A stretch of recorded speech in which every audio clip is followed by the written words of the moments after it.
This is a good lead into Governor Pritzker of Illinois.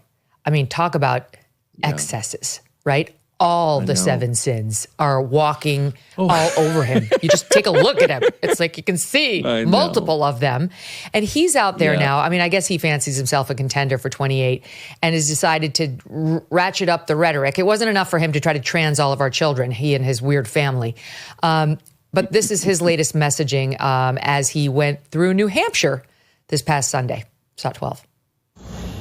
Never before in my life have I called for mass protests, for mobilization, for disruption, but I am now.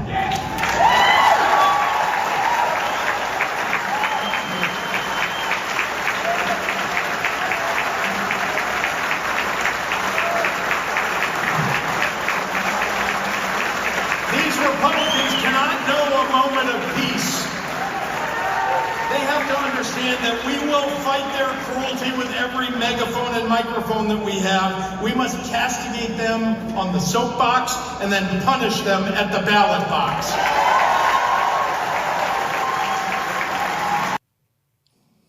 I mean, he's looking at us like we're a couple of Twinkies. I'm afraid. Yeah, I mean, sorry, it took me a second. I mean, there's another man in misery, you know what I mean? An inherited money person who has never achieved anything and who is inflicting his own personal torment on the rest of us. But he says, I've never called for disruption. It does raise the other question I always have about the people running everything, which is, what have you built? What have you created? What have you improved? I mean, it is a binary. We're either in, this life on this planet making things better or making them worse, building or destroying. What have you done for the state of Illinois, which is bankrupt? There's been an exodus of normal people with jobs, people with families. They're on the west coast of Florida right now. Like, that state is wrecked. It's not all his fault, of course. But why don't you tell me 3 things you've done to improve Illinois? There aren't any. So for him to say, I've never called for disruption before, it's like, that's actually all you've done.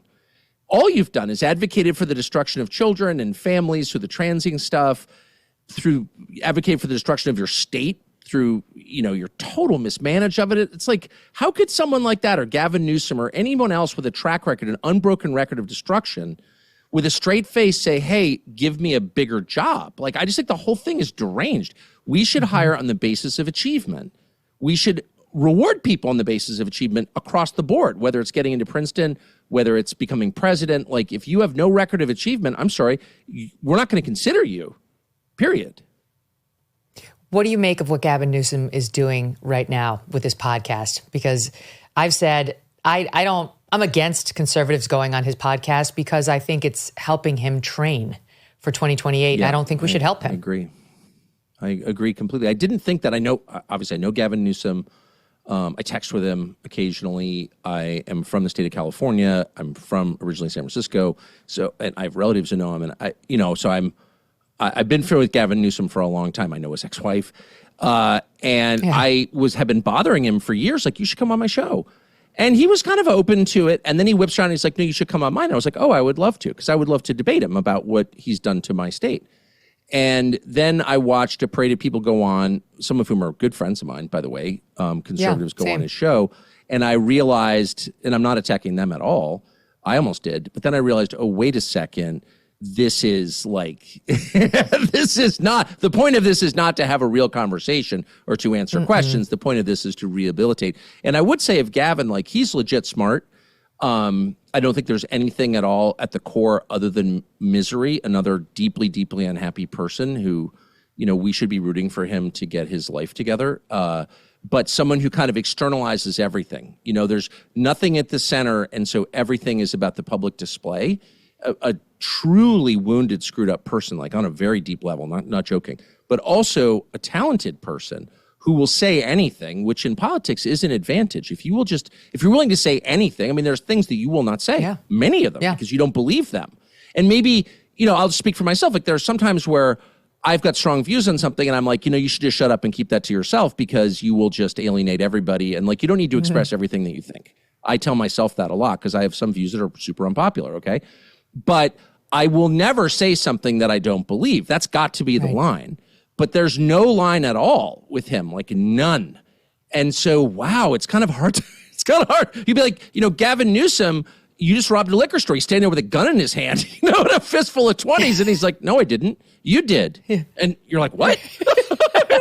Did I? It's postmodern. It's very hard to debate someone like that. You know what I mean? So you don't see him as the Dems' great white hope from California for 2028? He's pretty white. I mean, it's the anti-white party. Like, they hate white people. They've been systematically disenfranchising white people from the country they were born in. They say that out loud. That's what diversity is. It's everybody but white men. So I'm not whining about it. I'm just noticing that. Much more comprehensive than Jim Crow ever was. And so for the party that did that set up this Jim Crow system, anti-white system, to nominate another white guy, I mean, maybe, but I think they'd be much happier with AOC.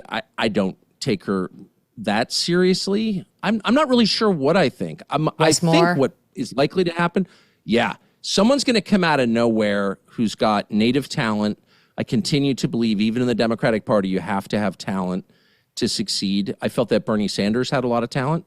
I don't agree with him, of course, but I did think he had a lot of talent, and then it turned out he was a fraud also.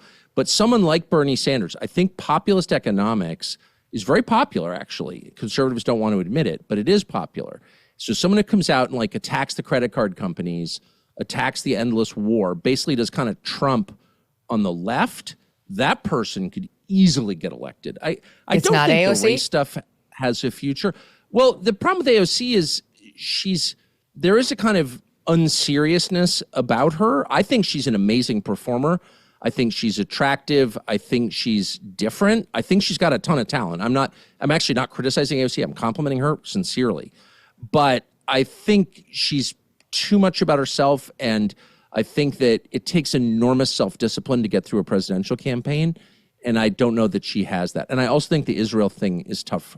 It's tough for anybody running in that party. A lot of rank-and-file Democrats are genuinely mad about the Gaza thing. Donors obviously are on a different page, so it's a fundamental split in that party, and I'm not exactly sure how that's resolved, and I'm not sure that she can walk that line. Tariff wars, stubborn inflation, no wonder gold has been routinely hitting all-time highs. And volatile markets like the one we have now don't sit on the sidelines with your head in the sand. You can take control and safeguard your savings. This is why so many Americans today are turning to Birch Gold Group. They have helped tens of thousands convert an existing IRA or 401k into an IRA in physical gold. Is it time for you to hedge against economic instability with gold? To learn how to own physical gold in a tax-sheltered account, just text MK to the number 989898. Birch Gold will send you a free, no-obligation info kit. Again, text MK to the number 989898.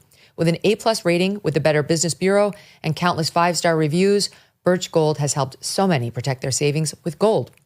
It took us decades to get into the tangled mess they're trying to unpack now in D.C. How long is it going to take to get out of it, and at what cost? Text MK to 989898 today. Thanks so much for watching. If you like what you just saw, hit the subscribe button for more clips and full episodes.